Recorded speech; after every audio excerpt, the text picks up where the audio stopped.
for inviting me here today. As professionals working with teenagers of diverse ethnic backgrounds, it is imperative that you help them understand the meaning of cultural boundaries and the impacts of racism on our lives. My aims are to assist you in helping the teenagers that you work with to discover the key elements of racism and to recognize their ability and duty to speak out against racism as it exists today. As community leaders, the most effective way of accomplishing this may be through education sessions and workshop exercises.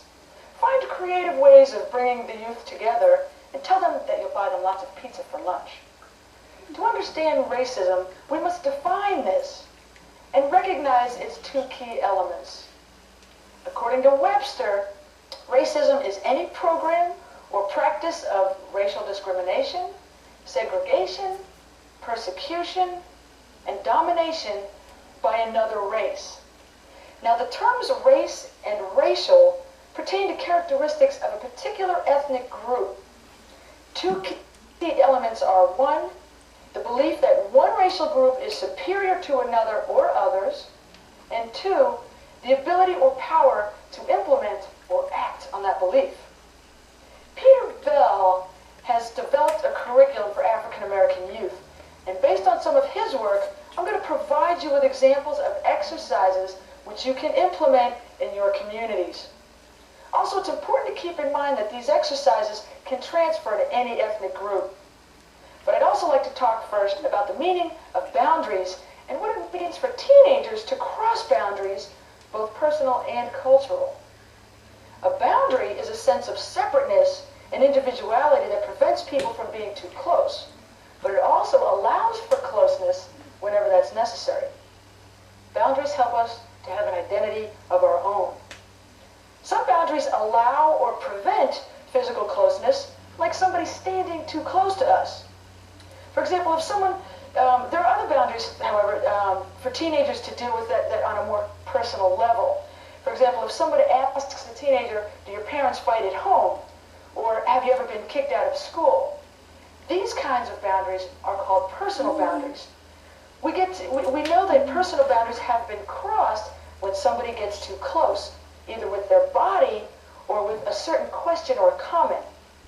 And kids often find themselves wanting to say, get out of my face, or mind your own business. Now, cultural boundaries are different. Many African American teenagers have specific boundaries that touch on sensitive topics in the black community. For example, many American families are headed by a woman and there's no father around. This is a cultural boundary, and teenagers feel different talking about topics like this with their black friends than they do with their white friends. Why? Because these kinds of topics might reflect stereotypes that makes the black community look bad. When someone asks you a sensitive question or raises a touchy subject regarding race, the first question you have to answer for yourself is, what is this person's motivation? Or why did they ask this question? If someone asks an African American teenager about black people and crime, for example, they need to decide whether that person is being racist or insensitive, is stereotyping, is asking a legitimate question, or is just making a comment. Remember that sometimes people ask insensitive questions about the black community, but they aren't always being mean about it. They just are not informed or perhaps educated about the black community and African American culture. Now, in terms of implementing a workshop or a seminar, remember, teenagers today are struggling with very different issues than when we were growing up.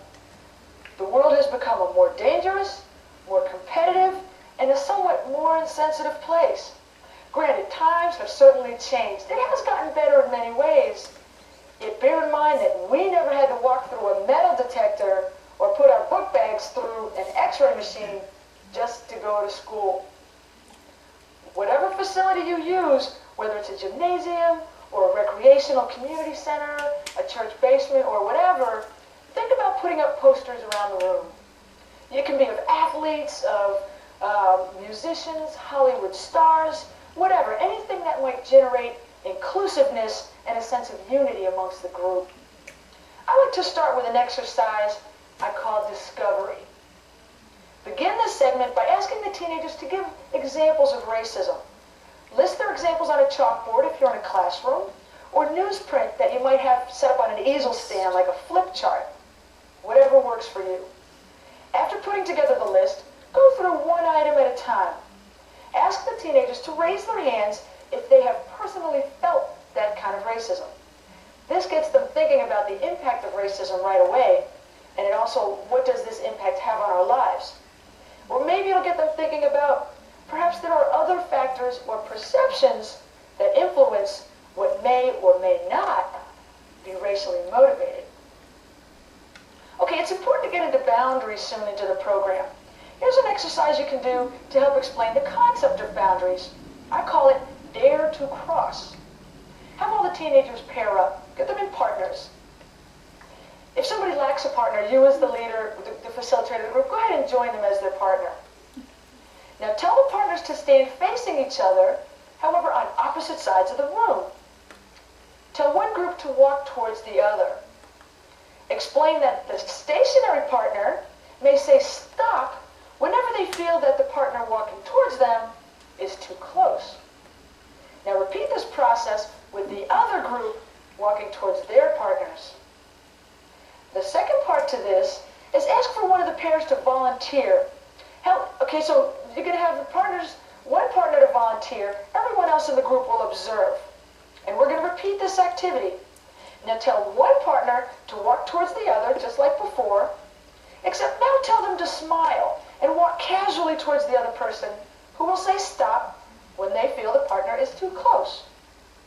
Watch carefully where that person stops. Then repeat this, but this time have that first person who was just smiling put an angry look on their face and walk quickly towards their partner.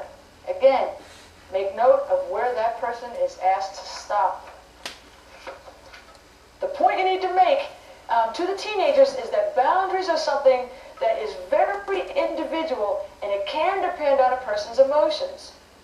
Usually people need a little bit less space if someone is approaching them and seems happy or in a good mood, but they are not willing to let an angry person come too close. After this exercise, point out that most of us like to have our own space and protect our own space.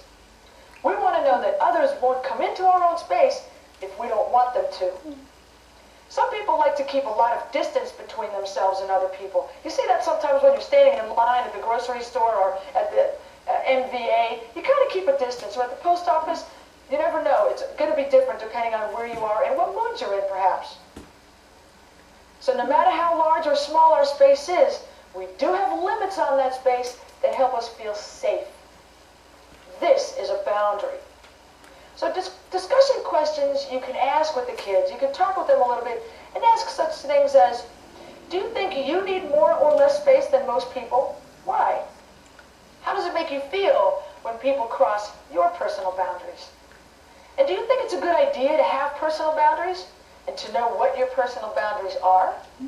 The obvious answer is yes, but allow the teens the opportunity to discover why this is the case. In terms of cultural boundaries, based on my earlier definitions, there are a couple of really excellent exercises that you can do. Pass out pens or pencils in a one-page activity. On the sheet, it would be called Dealing with a Question of Cultural Boundaries. I'll let them read that. The main question being asked is, how do you respond to a question or comment like this? A lot of black people are into crime and drugs, aren't they? Now, the two statements you want the kids to write about are, one, I think this question is motivated by what? They should go ahead and fill in the blanks. And two, my response to this question would be what? Again, let them fill in the blanks and write about it. Give them some time to complete these statements while in their own space. And then you can strategically place them in small groups and ask them to share their responses. Encourage the group members to give their own examples of ways that people might cross their cultural boundaries and ways of responding to them. And then discuss this exercise with the entire group. Bring everyone together.